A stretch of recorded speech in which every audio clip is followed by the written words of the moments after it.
Canadian is one of the OGs of the Pro League scene, with his first game being all the way back in 2016, and today he has managed to become the face of NA due to his skill as a leader and great personality. But his career has been somewhat of a roller coaster ride, with some immense highs and all-time lows. So strap in, grab a snack, and follow me as I tell the story of NA's star player, Canadian.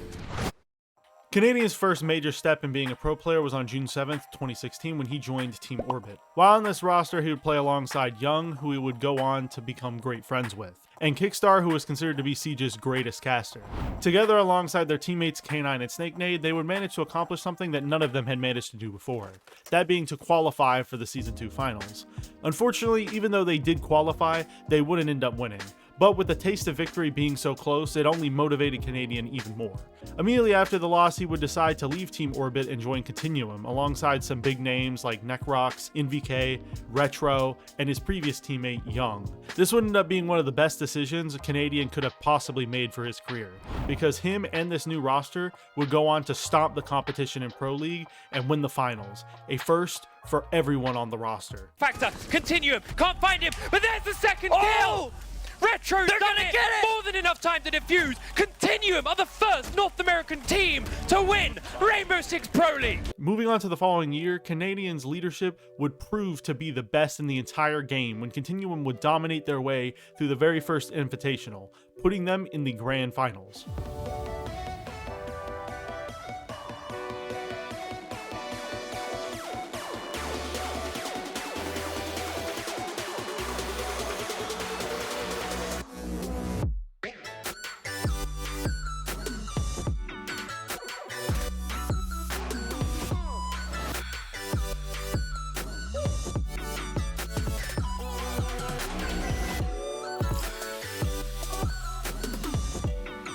We're going to be seeing Continuum and Era in the finals.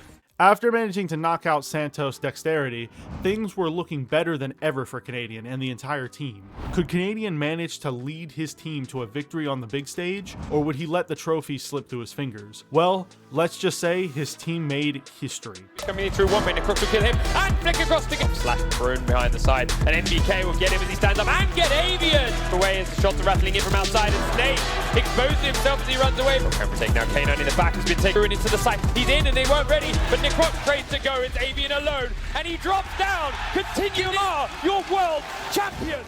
Canadian had managed to do something that no one else had managed to do at the time, which was leading a team to the World Finals and winning. After this amazing accomplishment, you'd probably assume that the team would go on to have amazing success, with many more trophies to come. But this was far from the truth. Immediately after winning the Invitational, Continuum would perform poorly for the rest of the year, placing 6th in Year 2 Season 1 of Pro League, barely preventing themselves from getting relegated.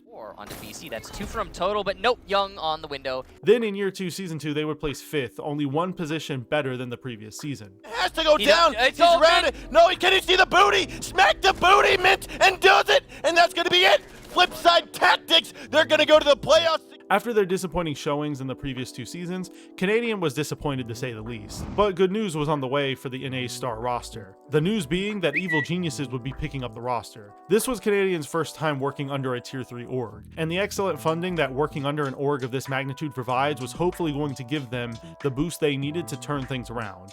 And while things did start to go well for the new EG, they would manage to perform exceptionally well in Pro League Season 3, ending up in first place at the end of the playoffs, allowing them to qualify for Pro League Finals. This victory also meant that they were going to qualify for the second Invitational. Questions immediately began to spread around the community. Would Canadian be able to be the first to win 2 Invitationals in a row? Or would a different team raise their first hammer? Well, since the last Invitational, the competition had gotten a lot more difficult around Canadian and his team. Big names like Pinta, Black Dragons, and Ints, who Canadian had just lost the Season 3 finals to, were all looking like strong contenders, and Canadian, along with the rest of his team, were feeling the pressure. From being the #1 team in the world and the former world champions, so we definitely felt some pressure and a lot of motivation. Despite the immense pressure on him, Canadian would manage to keep a level head and lead his team through their group stage, showing an amazing performance in the process and proving that they belonged there with everyone else. After placing second in their group, just behind the powerhouse Penta, a lot of NA fans were hoping that EG could take it all the way. And well, Canadian wanted it just as badly. He decided to make a risky move against FaZe, their opponents in the quarterfinals. This decision would end up leaving a lot of people a bit puzzled. He decided to leave their worst map, Skyscraper, open for FaZe to pick. The thing is, we really don't think they play spot. I don't think they do either. I think You want to do that? Do I? Ballsy. All right, let's do that. do we want it? We can do ballsy. What are you guys feeling? I want everyone to go. You gotta go. Just do it. We're not gonna ban Sky. We're gonna leave Sky open for Do whatever you guys want to do. Yeah, just do it. We play. The casters and the viewers were all very intrigued to see how this matchup would play out, and let's just say that Evil Geniuses put on an amazing show.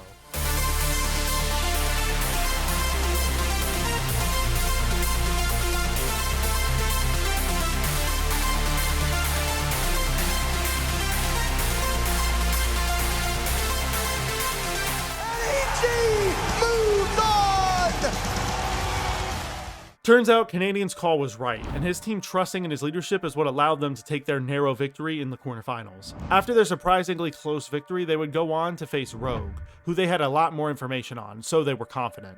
But they weren't out of the woods just yet.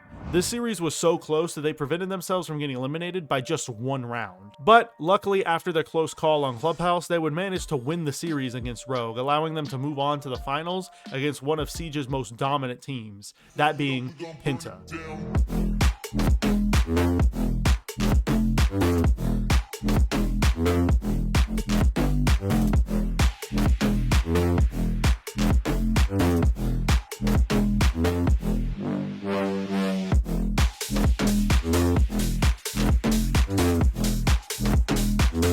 Champions here! They're going to be the Season 2 champions for the Pro League of Rainbow Six Siege! This competition was shaping up to be a tough one. NA's biggest powerhouse against a team that up until this point had proven themselves as one of the best teams to ever touch the game, winning 2 Pro League finals in a row. This meant that EG wasn't up against a team they could easily steamroll, and they needed to be ready for war. And well, let's just say, they did just that.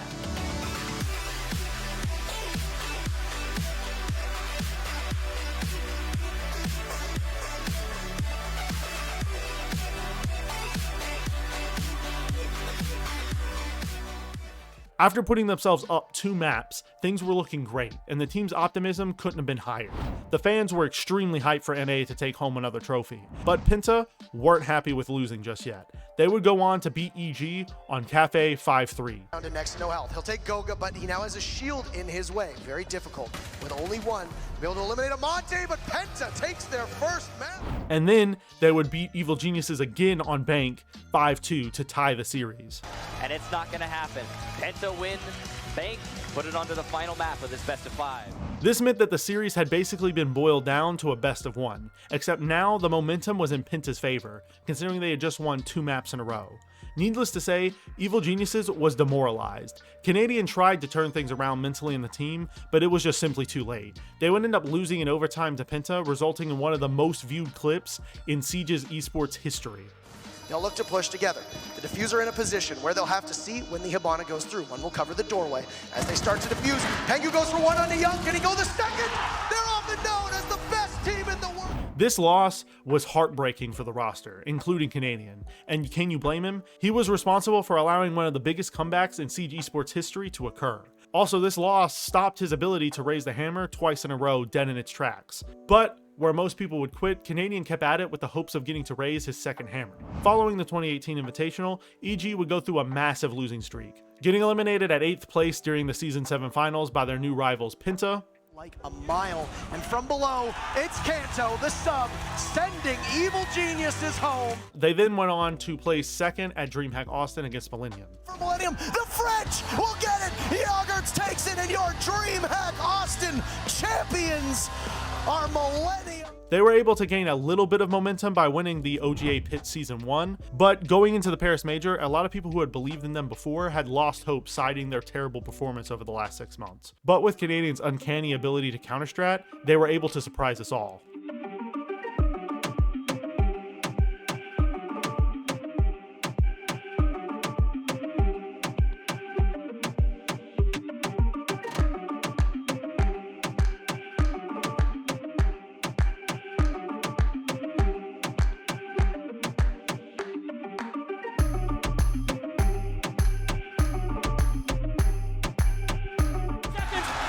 Geniuses, they secure it. After managing to make their way to the grand finals against G2, the same roster that had robbed them of the hammer 6 months ago, the pressure was on. Would EG manage to prove to the world that their recent losing streak was a fluke, or would they lose and let another trophy slip through their grasp? Well, it was pretty clear early into their matchup that Evil Geniuses weren't themselves, with them quickly losing all 3 maps to G2 with a scoreline of 6-2 on every single one. Goes down, G2 will take the win. Penta dominated and they made EG look easy. This led to a lot of questions in the community about whether or not EG were still a world champion contender. They hadn't won a major event in nearly a year, coming short every time. These heartbreaking defeats hurt the morale of the team, and their play over the next year showed for it, with them not winning a single event they played at. They placed 8th at DreamHack Montreal, With 2 huge knives, that's it. 8th at the Season 8 finals, It's on the floor. It's looking. Oh my God, they did it. 2nd at the US Nationals, Now they have him locked down. Shuttle gets the last kill, and they have done it, ladies and gentlemen. Rogue are your inaugural R6 USN Grand Champion. and to top it all off, they had one of the worst showings they had had at an invitational, finishing in 8th place. Relaxing on top. Reciprocity eliminate Evil Geniuses. It seemed like EG was in an unstoppable slump. The team just couldn't find their footing. There was no denying that the team was comprised of players that could win. They just always fell short. At this point, fans of Canadian loved his personality and watching him play, but they knew that he wasn't going to win. However, against what a lot of people thought, EG would manage to dominate their way through Pro League and manage to make it all the way to the Season 9 finals. After managing to make it onto the big stage, people doubted whether they would be able to win, because their opponents, Team Empire, were widely considered to be the best team in the world, with them causing a massive stir in the European League. Knowing their opponents, it was going to be tough for Evil Geniuses to pull off what they did 3 years prior. And well, Evil Geniuses started out strong, winning the first map, Bank, which was a map that Empire historically did really well on. Going into the second map, things were looking good. Team morale was high, and fans were ecstatic seeing that NA might actually be able to take it home once again. EG would quickly find themselves at match and championship point during the second map. But unfortunately for EG, Canadian would end up causing one of the biggest throws in esports history, which would result in Empire taking the whole event. And is Canadian, will he be able to secure the kill? He sees the Tracers go, no! Scyther will win the fight, he'll inch his way on up. Geo's gonna be next in line, but this could be a tough shot, and Empire could wrestle away the round. There's Geo just waiting, he doesn't pull the trigger, he sees it, he pops up. Oh no, Geo, you gotta hit your shots! Young will be the last one left. He was so important for FaZe, he turns his back, he's got the pistol, but Shepard will deny the comeback from EG. This moment was one of the most viewed and embarrassing throws we've seen in the history of R6 Pro League. This, in combination with their throw of the 2018 Invitational, cemented EG as one of the biggest throwers in the scene. Canadian knew that it was probably time to part ways with the roster and try to find a team he could have a greater impact on. And well, another struggling NA team, SSG, were looking like a great fit. Just 4 months after their loss at the Pro League Finals, he would join SSG. They needed a leader, and Canadian was the perfect man for the job. We didn't have like a main IGL, and that was like our problem, is we didn't have somebody to like lead us in that direction, and we needed direction. And it's like we can think for ourselves, we can do that, but it's like we need a true leader. Troy, like, he approached us and everything, and it worked out, and I'm so happy to have him on the team. 3 months after Canadian got his hands on the roster, they were able to make some major improvements, allowing them to take the dub at the 2019 US Nationals. They're blocked off from planting, thinking Nade's gonna catch Nyx, running in to try and stop the first defuse. Then, oh, the Nitro Cell goes, or gas grenade actually goes a little bit too far. So the plant's gonna go off without a hitch. They're gonna try and go for more here. Space Station with a 3v1 advantage, and that's gonna do it!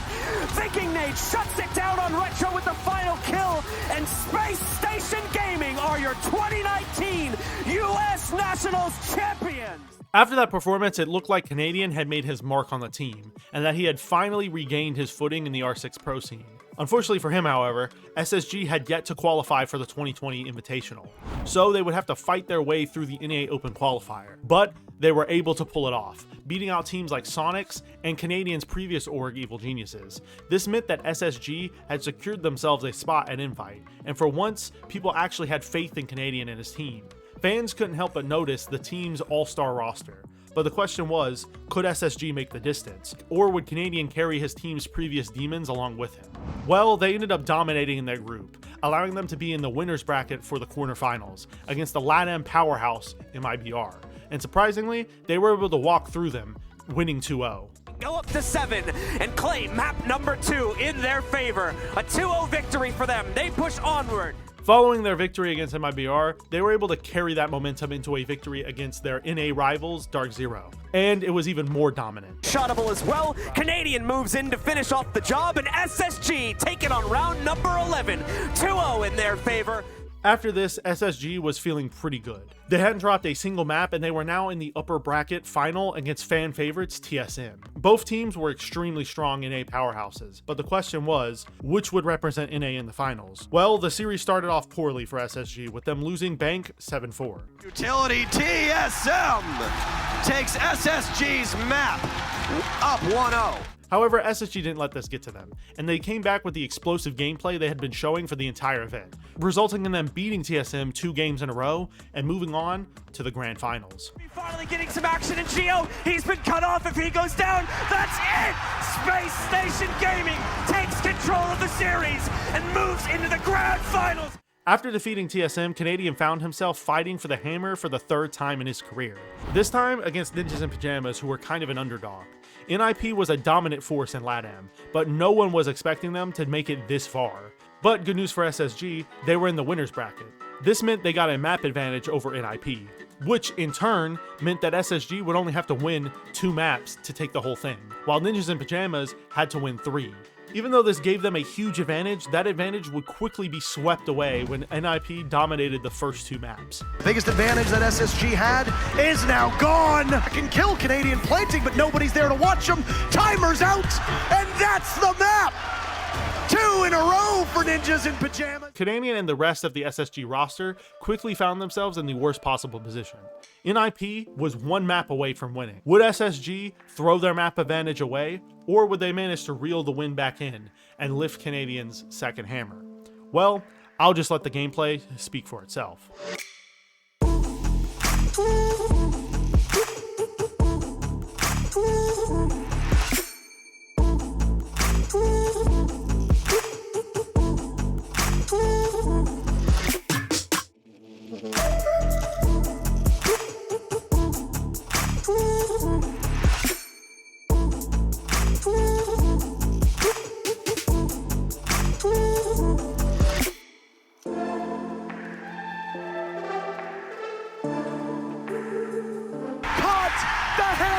Into orbit, but your champions, Space Station Gaming!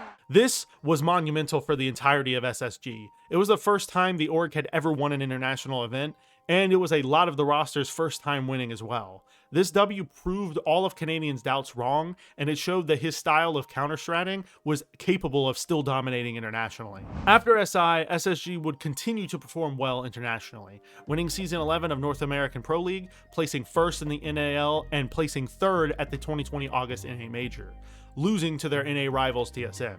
These great placements would solidify SSG as one of the best teams NA had to offer. However, Canadian would soon make an announcement that would get the entire community talking. Basically, moving forward, I will be stepping away from playing Rainbow Six Siege competitively. This announcement came shortly after another huge pro player, Pingu, announced his retirement. They were both long-term rivals since the 2018 Invitational. People were wondering where the R6 scene would go without them, with a lot of people saying that it would feel weird without that rivalry still being there. But to put it simply, a lot of pro players were not happy with the state of Pro League during the pandemic. It forced all LAN events to be canceled or postponed, which meant they were all going to be online from that point forward. This is why a lot of pro players decided to quit around this time. And with so many accomplishments under his belt, a lot of people would have been content in his shoes. But we aren't Canadian. Just 5 months after announcing his retirement, Dark Zero announced that he would be coming out of retirement and playing for them. This was surprising to the majority of the community, considering he had only been in retirement for 5 months. But it seems like he just needed a mental reset and wanted to wait for the scene to get better. After joining Dark Zero, immediate results weren't noticeable, but this is pretty normal. It normally takes time for teams to adapt to a new edition, but that would all change at the 2022 Charlotte Major. The Charlotte Major was shaping up to be a huge event, with big names like Astralis, BDS, Team Liquid, and Dark Zero, the one we're interested in, all showing up. People were hyped, and for our beloved Canadian, things started off strong. Dark Zero managed to make it through their group while only dropping a single map. putting them at the top of their group. After this great bit of momentum, they had now found themselves in the quarterfinals against Team 1 Esports. But Dark Zero weren't taking this lightly, and they went on to dominate.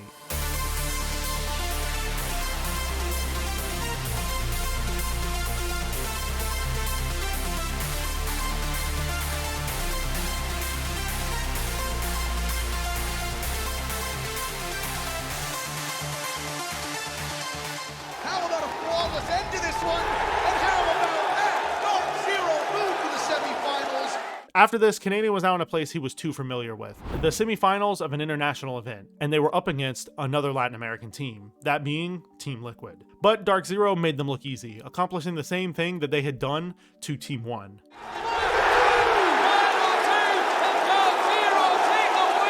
Them beating Team Liquid meant that they were now in the grand finals fighting for their chance at a major trophy, and their opponents just so happened to be someone they were very familiar with, that being Astralis. This matchup ended up being a super close one, each team trading maps back and forth. Astralis won the first map Villa 8-7, then Dark Zero won 2 maps in a row, Clubhouse and Border, but Astralis followed it up by winning Oregon 7-4. This meant that the trophy was left up to one map, that being Bank, a map that Canadian had pretty much mastered.